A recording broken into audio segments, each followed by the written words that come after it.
Existe um protocolo, um segredo que Huberman talvez nunca admita ter herdado de Jung. E não se trata de dopamina, nem de luz solar, tampouco de sono. É algo muito mais profundo, algo que explica por que tantas pessoas otimizam cada aspecto mensurável de suas vidas. E ainda assim, acordam todas as manhãs com um vazio inexplicável. Um vazio que nenhum marcador biológico consegue capturar. Um vazio que nenhum suplemento consegue preencher. Um vazio que cresce proporcionalmente ao nível de otimização alcançado. E a parte mais perturbadora de tudo isso, esse vazio não é um defeito, um bug no sistema. É um sinal, um alarme neural, indicando que você está construindo uma versão otimizada de si mesmo ao eliminar justamente as partes que tornam a vida significativa. Em 2018, um estudo ainda não publicado do laboratório de Huberman em Stanford começou a documentar um fenômeno, no mínimo, desconcertante. Eles estavam acompanhando um grupo de 40 participantes que tinham implementado protocolos completos de otimização: luz matinal, exercício cronometrado, controle da dopamina, suplementação precisa, sono otimizado. Todos os marcadores biológicos melhoraram dramaticamente. Testosterona, cortisol, inflamação sistêmica, variabilidade da frequência cardíaca, tudo dentro da faixa ideal. Mas havia um problema. As escalas de satisfação com a vida despencaram. A ansiedade aumentou e um sintoma específico começou a aparecer nos relatórios de quase todos os participantes. Uma sensação de vazio, de falta de significado, de estar vivendo uma vida tecnicamente perfeita, mas emocionalmente morta. Os pesquisadores ficaram perplexos. Como melhorar todos os marcadores biológicos poderia levar a uma piora no bem-estar psicológico? Então, alguém da equipe, um estudioso de Jung, fez uma pergunta diferente. E se esse vazio não for uma falha dos protocolos, mas uma consequência inevitável de como eles estão sendo usados? E se a otimização, quando aplicada sem consciência da sombra, for uma forma sofisticada de guerra psicológica que cria sucesso biológico, mas fragmentação existencial? Jung identificou esse padrão em 1928, décadas antes do biohacking sequer existir. Ele observou pacientes que eram mestres em controle consciente, disciplina rigorosa, aperfeiçoamento metódico de todos os aspectos mensuráveis de suas vidas. E todos compartilhavam o mesmo sintoma: neurose do vazio, não depressão clínica, não ansiedade patológica, mas uma sensação profunda e persistente de que algo fundamental estava faltando, mesmo quando, externamente, tudo estava perfeito. Jung chamou isso de o custo da negação da sombra, o preço psicológico de construir uma identidade, baseada apenas nos aspectos de você mesmo que você aprova conscientemente, enquanto sistematicamente elimina tudo mais. E aqui está o mecanismo que torna isso inevitável. Toda vez que você otimiza algum aspecto de si mesmo, você está fazendo uma escolha. Você está decidindo que este aspecto vale a pena desenvolver e aquele aspecto vale a pena eliminar ou suprimir. Luz matinal otimiza o cortisol. Ótimo. Mas por que você precisa otimizar o cortisol? Provavelmente porque você está sob estresse crônico. E por que você está sob estresse crônico? Talvez porque você está vivendo uma vida que fundamentalmente não se alinha com quem você realmente é. Talvez porque está forçando comportamentos, suprimindo impulsos genuínos, ignorando necessidades emocionais profundas.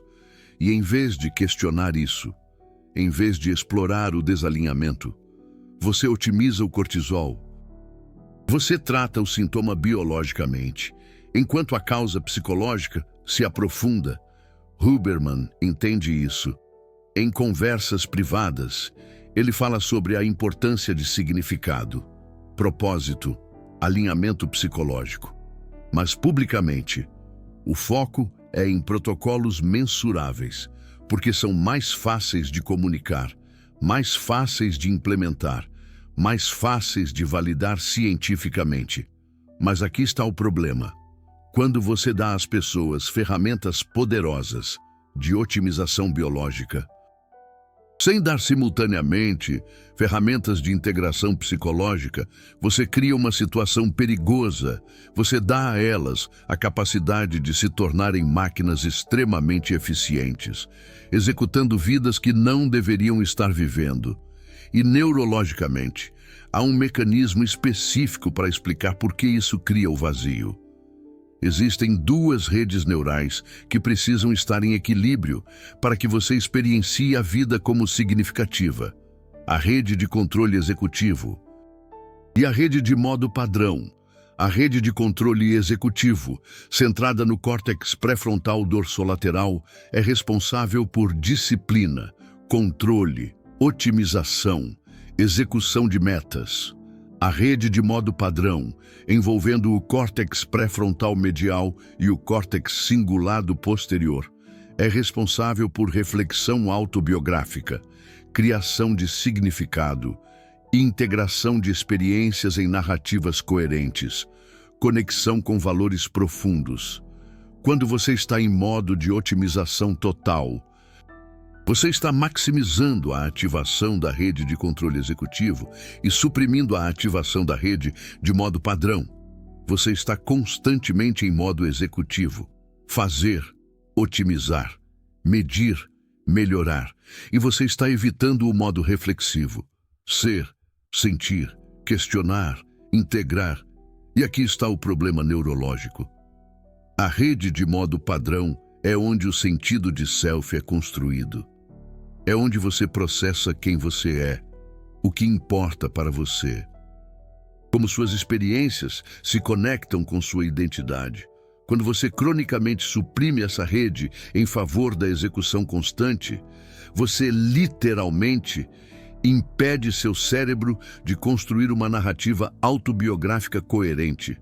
Você se torna uma máquina executando protocolos, sem um self integrado, experienciando a vida, e isso explica o vazio.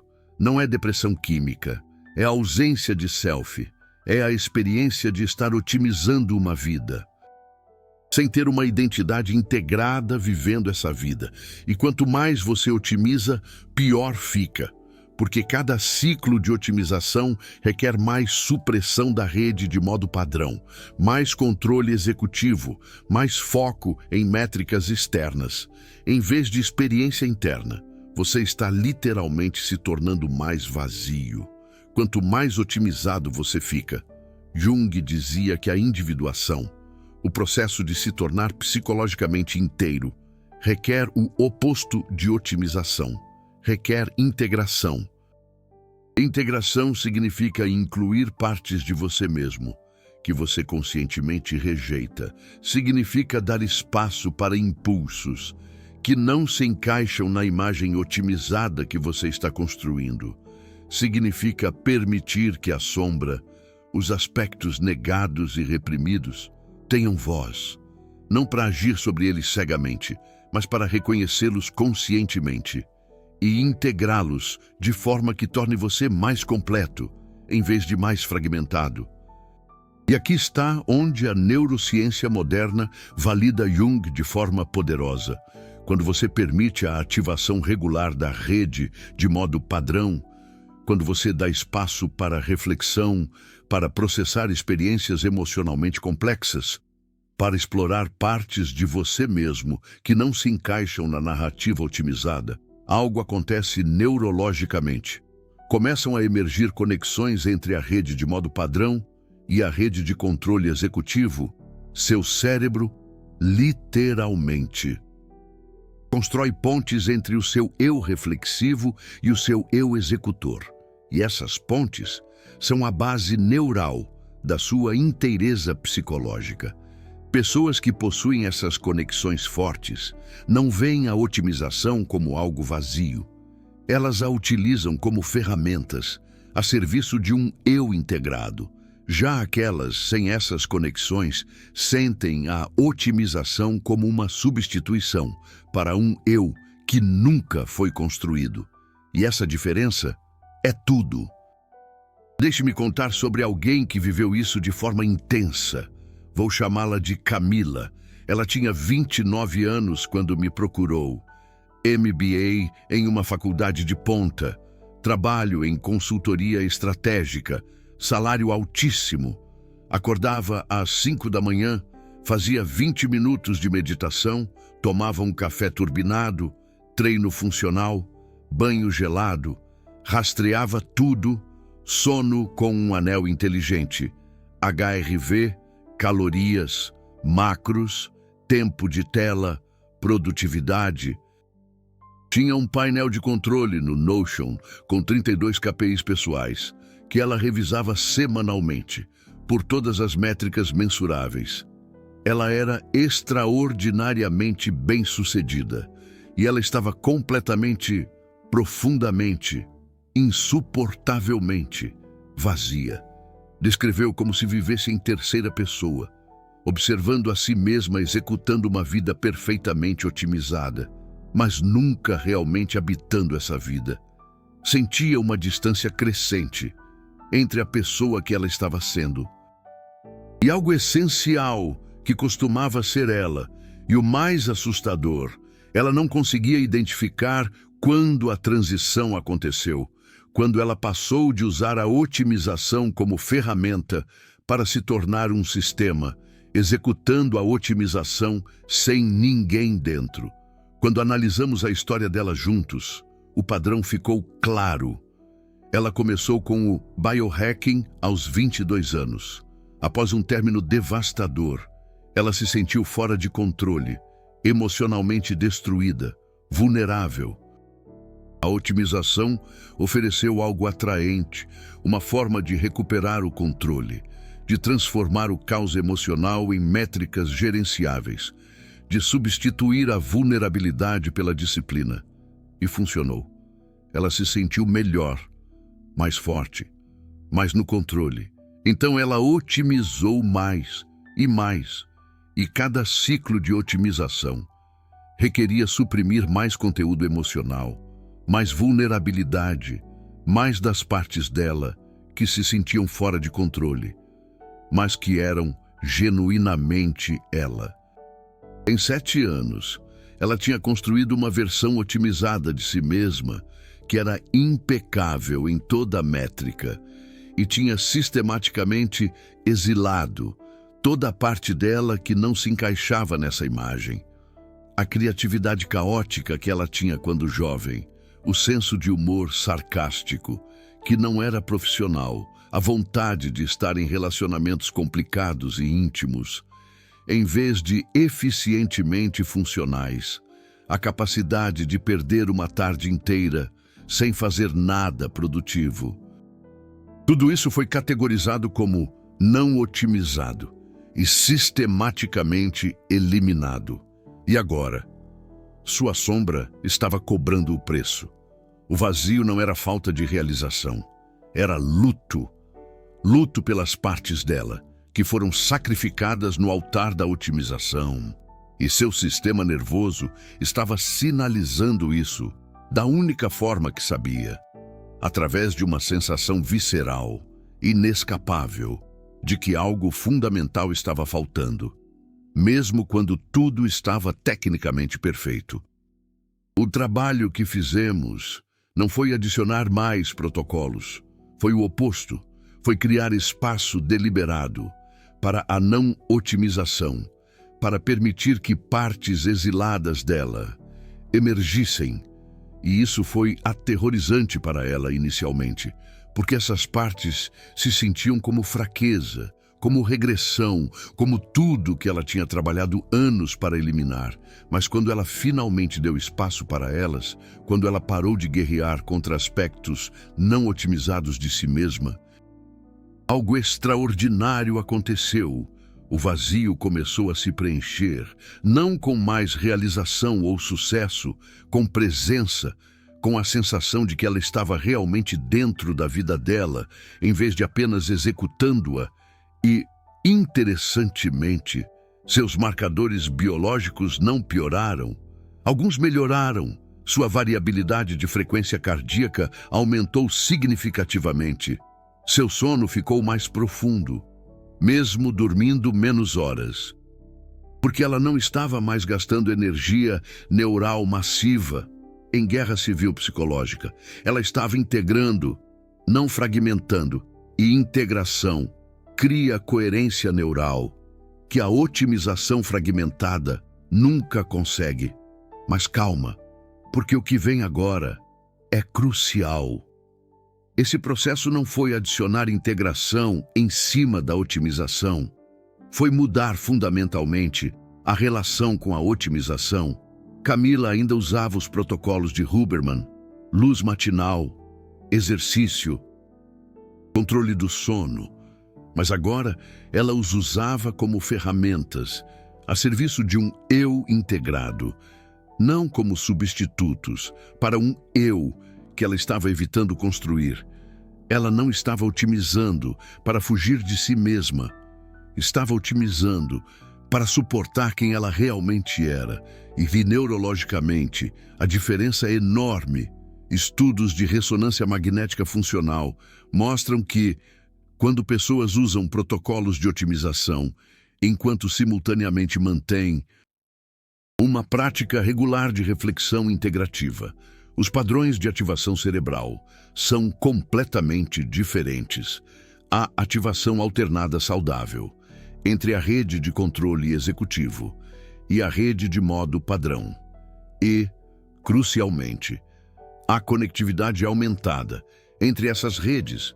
O eu executor e o eu reflexivo estão em diálogo constante, disciplina a serviço de valores profundos, controle a serviço de autenticidade, otimização a serviço da inteireza. Mas, quando as pessoas usam a otimização como fuga de um trabalho psicológico profundo, os padrões são radicalmente diferentes. A hiperativação crônica da rede de controle executivo e supressão da rede de modo padrão.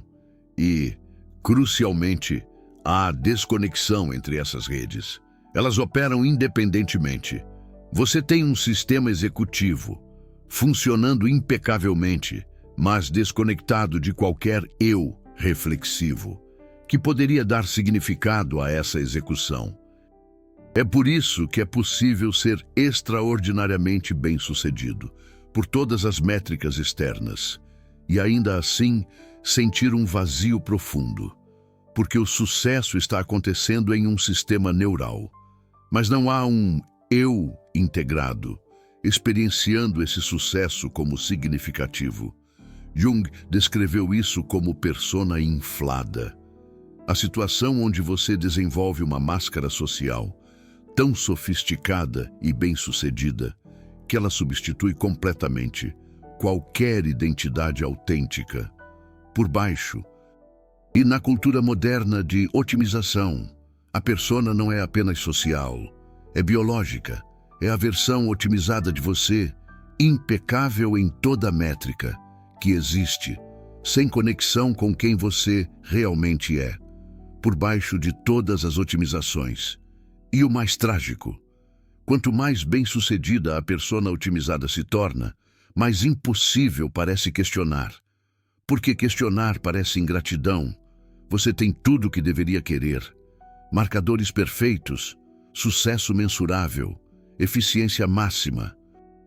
Como você pode reclamar? Como você pode dizer que se sente vazio quando externamente tudo está perfeito? Então você não diz nada, você otimiza mais, Você assume que o vazio é só mais um problema, que precisa de mais um protocolo, mais disciplina, mais controle, mais otimização. E é exatamente isso que aprofunda o vazio. Existe um enigma moderno, uma busca inacessante pela otimização pessoal que, paradoxalmente, nos deixa mais vazios. Existe um abismo entre o que medimos e o que sentimos, entre o aperfeiçoamento técnico e a realização existencial. A sombra, um conceito junguiano que ecoa na neurociência, revelando os perigos de uma vida vivida apenas na luz. Porque o vazio não é um problema a ser resolvido, é um sinal a ser ouvido. É seu sistema nervoso sinalizando uma fragmentação psicológica. É a sua sombra, pedindo integração. É a parte de você que foi exilada, tentando voltar para casa. E você não pode otimizar o seu caminho para fora desse sinal. Você só pode integrá-lo. Então, o que Jung propôs e o que a neurociência moderna está começando a validar é um processo fundamentalmente diferente de desenvolvimento pessoal. Não a otimização que elimina partes indesejadas, mas a individuação que integra todas as partes em um todo coerente. E a individuação tem requisitos completamente diferentes da otimização. A otimização requer medição, controle, disciplina executiva. A individuação requer reflexão, vulnerabilidade, disposição para confrontar aspectos de você mesmo que você preferiria ignorar. A otimização acontece através de protocolo. A individuação acontece através de presença. A otimização cria eficiência. A individuação cria significado. E você precisa de ambos. Mas a individuação precisa vir primeiro. Porque a otimização sem individuação é apenas eficiência vazia. É construir a vida perfeita para uma pessoa que não existe. E aqui está o protocolo específico, a ponte prática entre Jung e Huberman, que permite que a otimização sirva à individuação. Em vez de substituí-la, este não é mais um hack. É uma reorientação fundamental de como você usa todas as ferramentas de otimização que você já tem. Primeiro, reconheça a diferença entre métricas de otimização e marcadores de inteireza. Métricas de otimização são mensuráveis. HRV, sono, produtividade e a força, foco. Marcadores de inteireza são qualitativos, sentido de congruência interna, capacidade de estar presente, profundidade das conexões, sensação de que sua vida expressa quem você realmente é.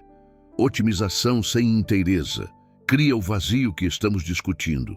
Inteireza sem otimização pode ser autêntica, mas não sustentável. Você precisa de ambos. Mas a inteireza precisa ser a fundação. Segundo, crie um protocolo diário que não seja apenas executivo, mas também reflexivo. Isso significa que, além de seus protocolos de Huberman, você precisa de práticas que ativem sua rede de modo padrão. 20 minutos de diário pela manhã, antes de qualquer otimização. Não um diário de gratidão genérico, um diário de exploração.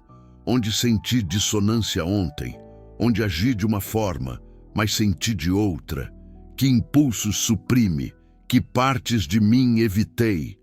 Você está procurando ativamente por sinais da sombra, não para eliminá-los, mas para reconhecê-los. Terceiro, e isto é crucial, use a otimização conscientemente, não defensivamente. Pergunte antes de cada protocolo. Estou fazendo isso para suportar quem eu realmente sou?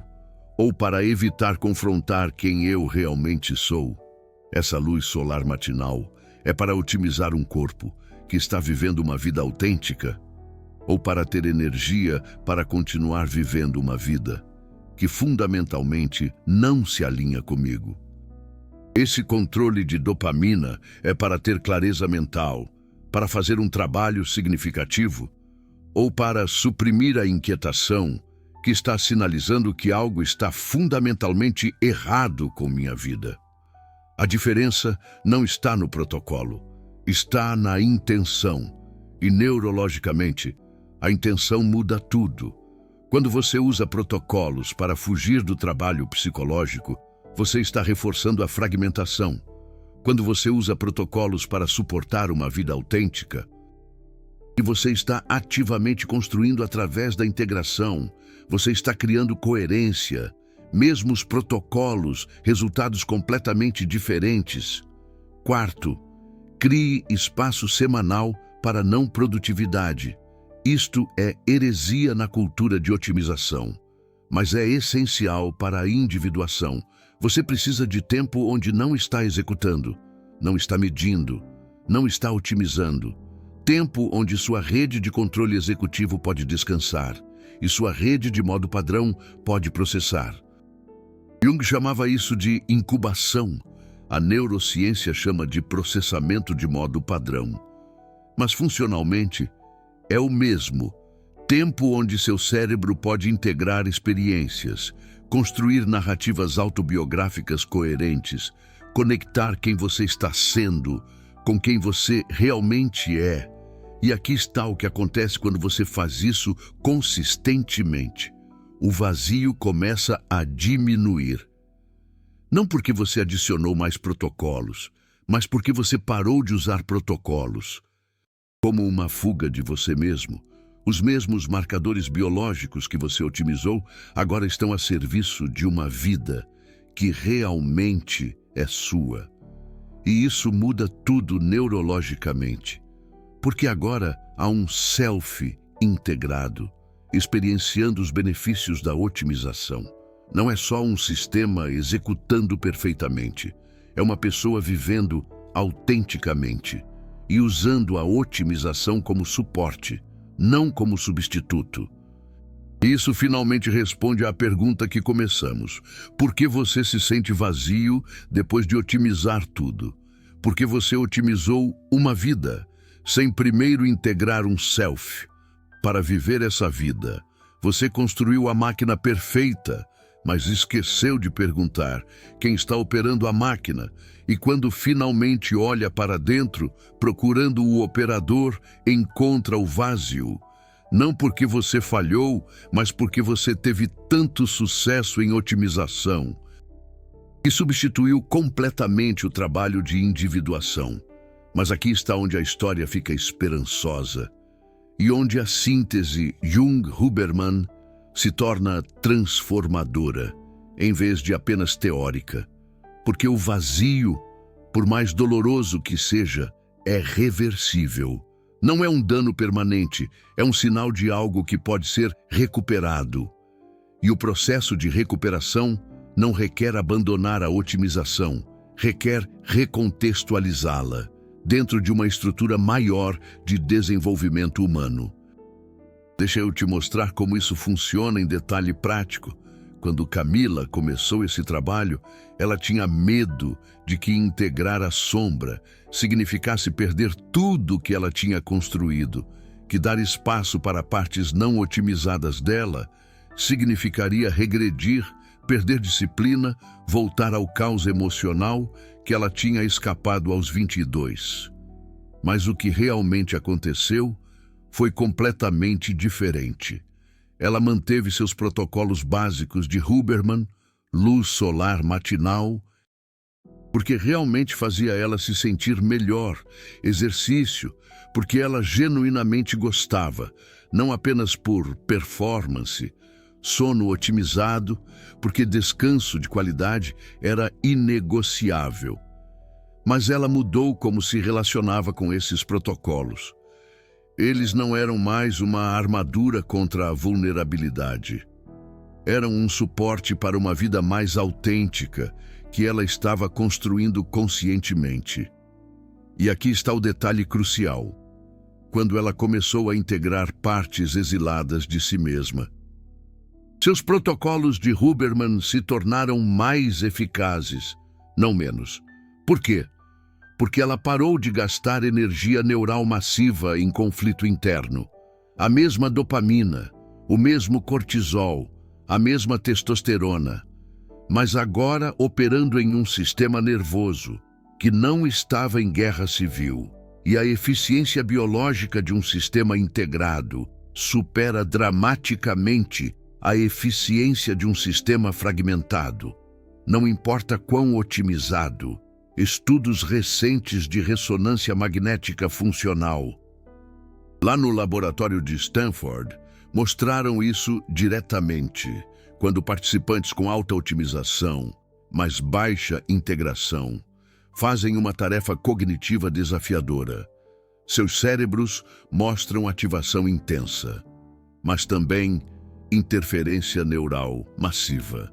Muitas regiões ativadas simultaneamente, competindo por recursos, criando padrões caóticos.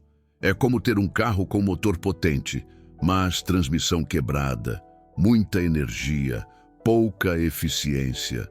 Mas quando participantes com alta otimização e alta integração fazem a mesma tarefa, os padrões de ativação são completamente diferentes. Há ativação coordenada, orquestrada, diferentes redes neurais trabalhando em sincronia, em vez de competição. É o mesmo cérebro, os mesmos recursos, mas organizados de forma fundamentalmente mais eficiente. E essa eficiência não vem de mais controle, vem de menos conflito interno. Jung previu isso há 100 anos. Quando disse que individuação não é adicionar algo novo, é parar de gastar energia em guerra civil psicológica e redirecionar essa energia para expressão criativa e conexão genuína. Huberman está descobrindo o mecanismo neural por trás dessa observação clínica, e a síntese dos dois cria um protocolo que é biologicamente validado e psicologicamente transformador. Então, deixa eu te dar os passos específicos. O protocolo completo de integração, que funciona em paralelo com seus protocolos de Huberman existentes. Passo 1, mapeamento da sombra. Toda manhã, antes de qualquer otimização, você passa 10 minutos respondendo 3 perguntas no diário. Que parte de mim suprime ontem? Que impulso eu julguei como inaceitável? Onde senti que estava atuando em vez de sendo? Você não está analisando profundamente, só está notando. Está criando dados sobre seus padrões de repressão. Passo 2. Protocolo de Huberman conscientemente contextualizado. Você faz sua luz matinal, seu exercício, seus protocolos normais, mas, antes de cada um, você faz uma micropausa de 10 segundos e pergunta: estou fazendo isso para suportar a autenticidade ou para evitá-la? A pergunta sozinha muda a neurologia. Você está forçando a ativação simultânea de controle executivo e reflexão de modo padrão. Está criando as pontes neurais que faltam. Passo 3. Janela de integração à tarde. Entre 3 e 5 da tarde, quando há queda natural de energia cortical, você dedica 30 minutos para trabalho de sombra ativo. Você revisa o que notou de manhã e faz imaginação ativa junguiana. Você escolhe um impulso que reprimiu, uma parte que exilou, e permite que ele apareça em sua imaginação como imagem ou sensação. Você não tenta mudá-lo, apenas observa com curiosidade. Que forma tem? Que emoção carrega? O que está tentando comunicar? Isso parece místico, mas neurologicamente é específico. Você está criando ativação simultânea de estruturas límbicas profundas, permitindo que material emocional emerja, e córtex pré-frontal medial, mantendo consciência observadora. É treino neural direto das pontes entre sistema emocional e sistema reflexivo. É neuroplasticidade dirigida, aplicada ao trabalho mais importante: construir um self integrado. Passo 4. Revisão noturna integrativa.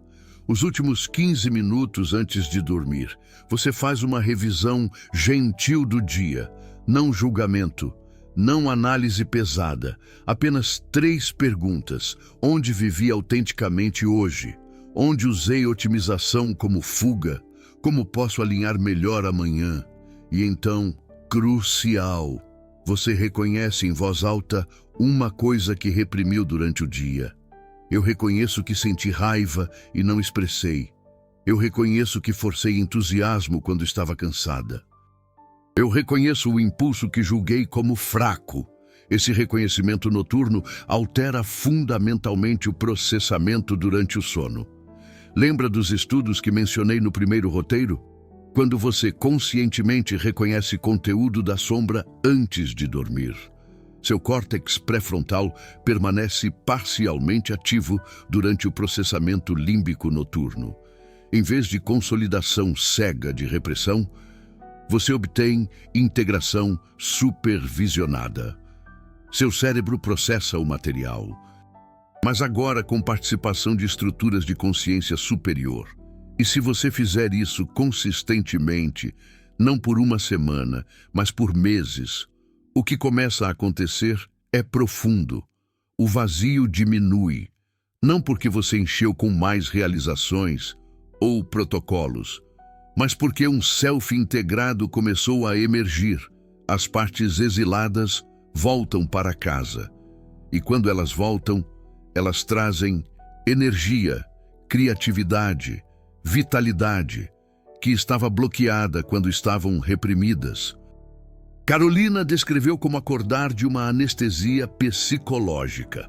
Por anos, ela tinha estado tecnicamente consciente, mas emocionalmente anestesiada, e lentamente, através de trabalho consistente de integração, a anestesia começou a passar. Ela começou a sentir mais, não apenas emoções positivas, tudo. Raiva genuína quando algo era injusto, tristeza real quando havia perda, alegria espontânea quando algo era engraçado, tédio honesto quando algo era chato. Isso parece simples, mas para alguém que passou anos otimizando emoções fora da experiência, sentir autenticamente era revolucionário. E com sentimento autêntico, veio escolha autêntica. Ela começou a fazer decisões baseadas em quem ela realmente era, não em quem a versão otimizada dela deveria ser. Ela mudou de emprego para algo que pagava menos, mas era significativo. Ela deixou relacionamentos eficientes, mas vazios. Ela começou a criar arte, algo que tinha abandonado aos 22, porque não era produtivo, e seus marcadores biológicos não despencaram. Alguns melhoraram. Sua variabilidade de frequência cardíaca, que tinha sido cronicamente baixa, apesar de todos os protocolos, normalizou. Seu cortisol matinal, que ela tinha otimizado artificialmente, se regulou naturalmente. Seu sono, que tinha sido tecnicamente adequado, mas não restaurador, se aprofundou.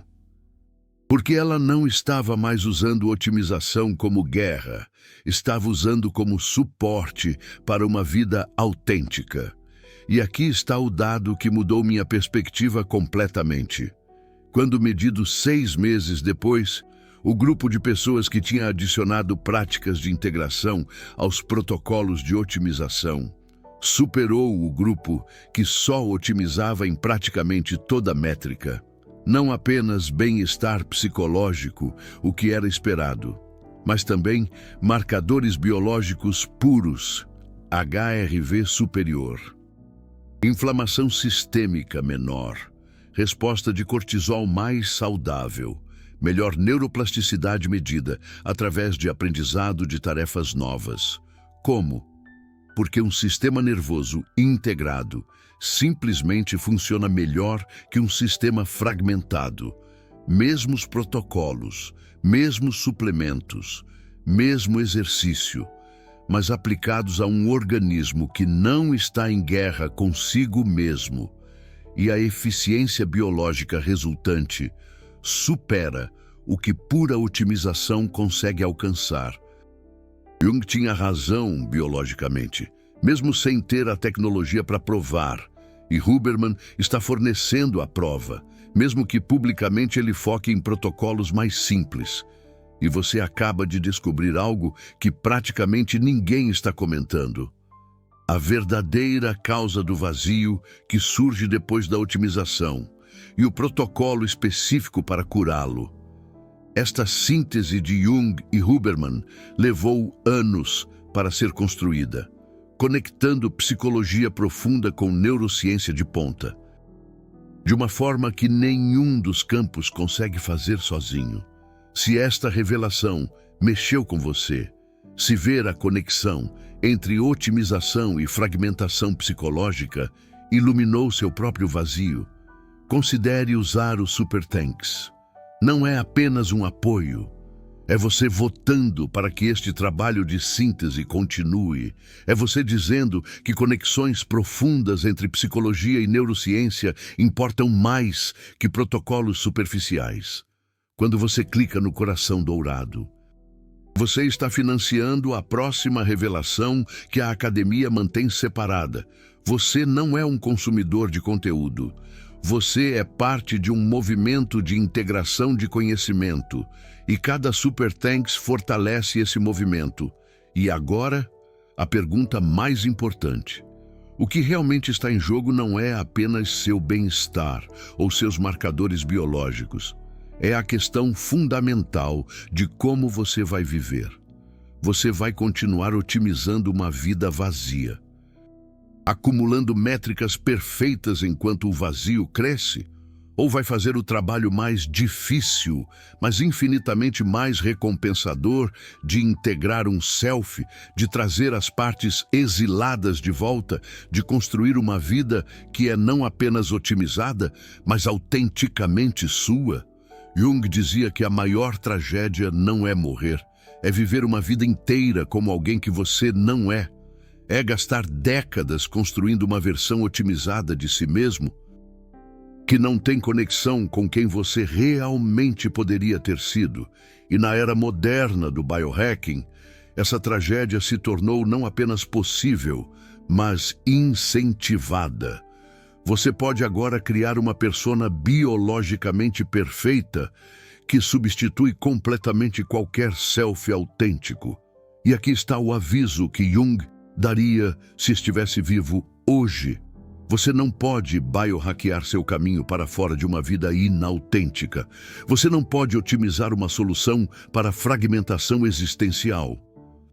Você pode melhorar cada marcador biológico e ainda assim viver em um vazio profundo, porque o vazio não é biológico, é existencial. É o custo de negar quem você realmente é em favor de uma versão otimizada, que você acha que deveria ser. Mas aqui está a esperança, não é tarde. O vazio não é dano permanente, é um sinal. É seu sistema nervoso literalmente gritando que algo está errado, que você construiu uma vida para a pessoa errada. E quando você finalmente ouve esse sinal, quando para de tentar otimizá-lo para fora da existência e começa a explorá-lo com curiosidade, algo se abre. As partes exiladas começam a voltar. O vazio começa a se preencher não com mais protocolos, mas com presença, com a sensação de que você está finalmente vivendo sua própria vida. Os protocolos de Huberman são ferramentas poderosas, mas são ferramentas a serviço de algo maior. Use-os para suportar uma vida autêntica, não para substituir o trabalho de construir essa autenticidade. E lembre-se, otimização sem individuação é apenas eficiência vazia. Mas individuação com otimização é transformação sustentável. Então aqui está a minha pergunta para você. E seja brutalmente honesto. Você está otimizando para suportar quem você realmente é, ou para evitar descobrir quem você realmente é? Compartilhe nos comentários sua resposta honesta. porque essa pergunta muda tudo. E quando você responde em público, você cria responsabilidade para realmente investigar a resposta. Se você chegou até aqui, você fez algo que poucos fazem. Você olhou diretamente para a possibilidade de que seu vazio não é um problema a ser otimizado, mas um sinal a ser ouvido. E isso já é integração começando. Continue esse trabalho. Use os protocolos, mas use-os a serviço de uma vida que é autenticamente, inegavelmente, completamente sua.